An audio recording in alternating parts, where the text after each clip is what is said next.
जय हिंद दोस्तों, स्वागत है आप सभी का इस वीडियो में। मैं हूं मयूर मोगरे और आज है 23 सितंबर। और आज के न्यूज़पेपर में क्या ख़ास है, आइए देखते हैं। वैसे तो आज के न्यूज़पेपर में कुछ भी ख़ास नहीं है। जी हाँ, कुछ भी ख़ास नहीं है।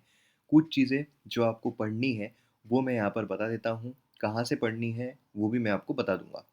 तो चलिए, यहाँ पर फ्रंट पेज अगर हम देखते हैं तो यहाँ पर आप देखोगे तो मतलब यूक्रेन वाली न्यूज़ है। मैंने आपको पहले ही बोला है कि भाई India Ukraine, India Russia, India Saudi Arabia, then उसके बाद India Iran and India China, India Afghanistan, India Pakistan. इतनी जो कंट्रीज़ है इनके साथ रिलेशन, प्लस अगर आपको और एक्सट्रीम में जाना है तो इंडिया मंगोलिया। ये जो है इतने रिलेशंस आपको यहाँ पर पता रहने चाहिए। बाकी कोई भी इंटरनेशनल रिलेशन की जो रिलेशंस है वो अभी न्यूज़ में नहीं चल रहे हैं। बाकी इंडिया के साथ जो अलग अलग मेंबर कंट्रीज़ है वो तो है ही, जैसे एससीओ हो गया, सार्क हो गया, बिम्स्टेक हो गया, ये सब।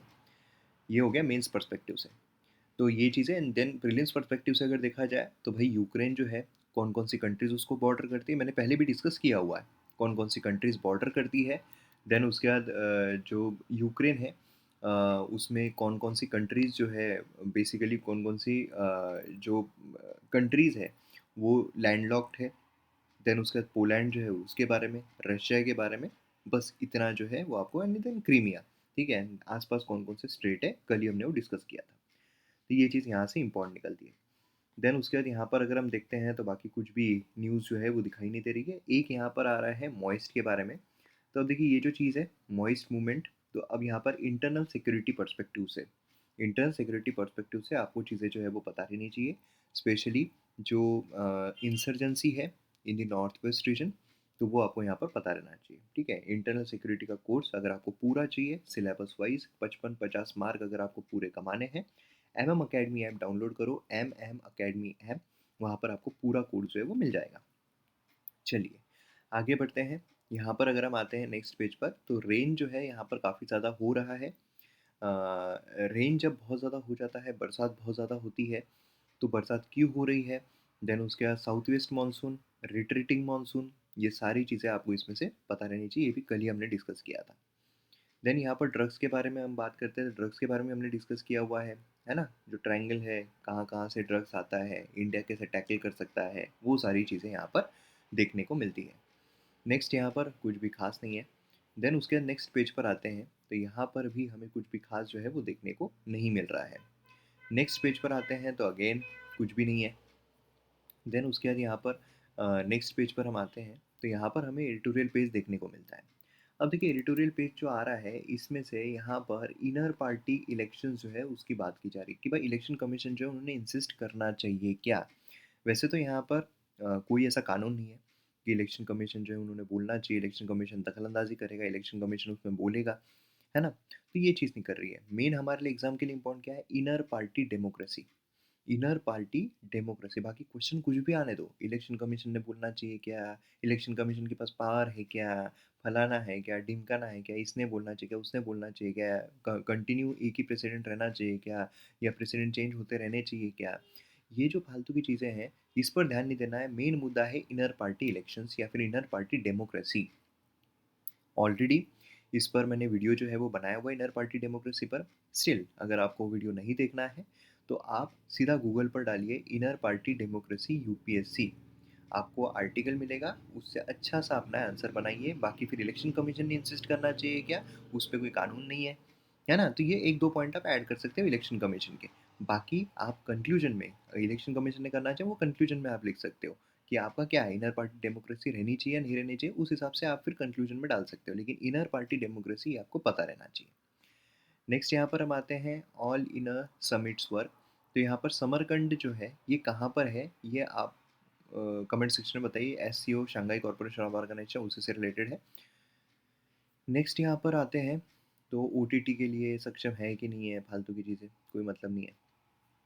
देन यहाँ पर ये भी कोई खास जो है वो देखने को नहीं मिलता है। देन उसके बाद अगर हम नेक्स्ट पेज पर आते हैं तो अगेन यहाँ पर भी आप देखोगे तो कुछ भी नहीं है। वही ईरान जो है, वो ईरान में जो प्रॉब्लम्स चल रहे हैं, ये सब जो हो रहा है वही सारी चीज़ें देखने को मिल रही है। एडिटोरियल पेज एक ही दिखा हमको, है ना। Editorial page, editorial page, editorial page, editorial page एक ही कैसे दिख गया? ये कैसे हो गया? एडिटोरियल पेज ये हो गया इलेक्शन कमीशन वाला, ये हो गया यहाँ पर मूवीज़ वाला, है ना? हाँ, ये इस पेज पर था ना। तो ये जो है किर्गिस्तान ताजिकिस्तान, ठीक है, यहाँ पर किर्गिस्तान ताजिकिस्तान कॉन्फ्लिक्ट जो है उसके बारे में यहाँ पर बेसिकली बात जो है वो की जा रही है, ठीक है। तो अगर हम देखते हैं दोनों लैंडलॉक कंट्रीज है, किर्गिस्तान ताजिकिस्तान, प्रीलिम्स पर्सपेक्टिव से किर्गिस्तान ताजिकिस्तान कहाँ पर आता है, इनको कौन कौन सी कंट्रीज बॉर्डर करती है, ये यहाँ पर इम्पॉर्टेंट है, ठीक है। और जो भी दो कंट्रीज़ के बीच में झगड़े होते हैं वो कॉन्फ्लिक्ट की मतलब बॉर्डर कॉन्फ्लिक्ट की वजह से होते हैं। कुछ वहाँ पर समझ लीजिए कुछ पर्टिकुलर कम्युनिटी रहती है, वो जैसे रशिया यूक्रेन के बीच में चल रहा है ना? तो इंटरनेशनल कम्युनिटी, ये सारी चीज़ें हैं वही वहाँ पर हमें देखने को मिलती है। बाकी डिटेल में मैंने इसका वीडियो यूट्यूब पर बनाया हुआ है, और एग्ज़ाम पर्सपेक्टिव से इम्पोर्टेंट जो है वो किर्गिस्तान ताजिकिस्तान इंडिया के रिलेशन जो है वो एक बार आप शॉर्ट में पढ़ लीजिएगा, बहुत ज़्यादा जानने की ज़रूरत नहीं है, शॉर्ट में पढ़ लेना। तो ये चीज़ इसमें से हमें देखने को मिलती है। देन उसके बाद निकाह हलाला, तो ये देखिए क्या है, निकाह हलाला, है ना? मतलब बहुत सारे जो है, जो अलग अलग जो कम्युनिटी है उनके जो लॉज चलते हैं, मुस्लिम लॉ हो गया, हिंदू लॉ हो गया, तो ये जो अलग अलग लॉज चलते हैं, ये अभी हिजाब का भी केस न्यूज़ में चल रहा है, तो ये सब आपको अलग अलग पढ़ने की ज़रूरत नहीं है। एक आपको पढ़ना है uniform civil code, uniform civil code, उसकी यूनिफॉर्म सिविल कोड यूपीएससी डालो, पूरा उसका आर्टिकल पढ़ लो अच्छे तरीके से, positive negative argument in favour argument against, मैं यूट्यूब पर वीडियो डालने वाला हूँ, ठीक है, तो वो आपका पूरा आंसर जो है वो बन जाएगा।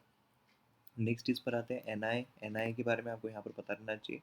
बाकी आप देखोगे तो कुछ भी यहाँ पर ईडब्ल्यू एस कोटा वही सब चीज़ें जो है वो चल रही है, तो फालतू की बातें हो रही है, कोई मतलब नहीं है इन सब में जाके। तो इस तरीके से ओवरऑल हमें रुपी जो है काफ़ी ज़्यादा डिक्लाइन हुआ है, तो रुपी ये चीज़ एक इम्पॉर्टेंट हो जाती है भाई, रुपी जो है वो डिक्लाइन क्यों हो रहा है, एंड रुपी को अप्रिशिएट करने के लिए क्या क्या किया जा सकता है, तो ये चीज़ें यहाँ पर इम्पोर्टेंट बन जाती हैं, ठीक है, बाकी कुछ भी खास नहीं है।